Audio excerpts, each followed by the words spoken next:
Bali, Pulau Dewata, yang terkenal dengan keindahan alamnya. Namun, di balik pesona modern, tersembunyi sebuah sejarah kerajaan kuno yang membentuk identitas spiritualnya. Inilah kisah kerajaan Bali Kuna, sebuah peradaban yang berdiri tegak sejak abad ke-9 Masehi. Dasar dari Bali yang kita kenal hari ini diletakkan oleh dinasti Warmadewa, dinasti misterius yang penuh kekuatan. Tokoh kunci pertama adalah Sri Kesari Warmadewa, raja yang namanya tercatat abadi. Bukti keberadaannya, Prasasti Blanjong di Sanur, tulisan tertua yang menceritakan kemenangan militer sang raja.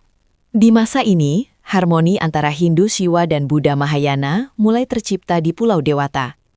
Abad ke-10 membawa era keemasan melalui pernikahan antara Raja Udayana Warmadewa dari Bali dan Mahendradatta atau Gunapria dari Jawa.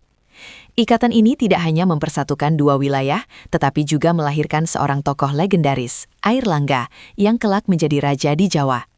Ratu Gunapria sangat dihormati, makamnya di Pura Goa Gajah menjadi bukti pengaruh kuatnya.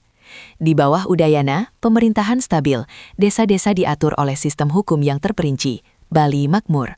Sistem irigasi subak yang kini diakui dunia sudah dikembangkan dan diresmikan sejak masa kerajaan kuno ini. Setelah era Udayana, dinasti sempat mengalami kekosongan catatan, memunculkan spekulasi tentang gejolak internal atau intervensi luar. Namun kemuliaan muncul kembali di bawah Raja Anak Wungsu, putra Udayana yang memerintah tanpa permaisuri. Anak Wungsu dikenal sebagai Raja Prasasti, karena meninggalkan lebih dari 28 prasasti, catatan sejarah terbanyak di Bali.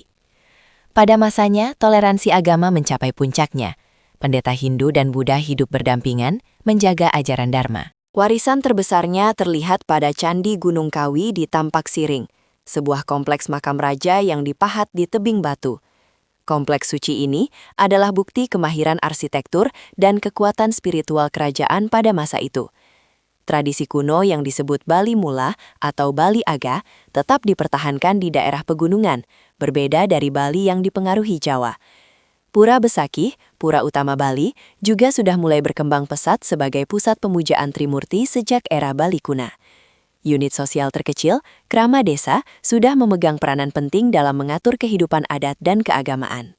Kerajaan Bali Kuna memiliki akses ke pelabuhan, memungkinkan perdagangan rempah-rempah, emas, dan tekstil dengan wilayah lain.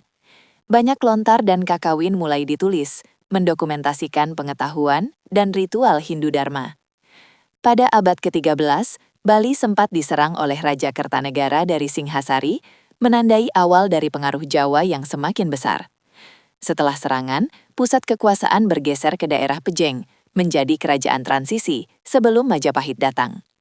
Puncak perubahan terjadi pada tahun 1343, ketika pasukan Gajah Mada menaklukkan Bali, mengakhiri era Bali Kuna secara resmi.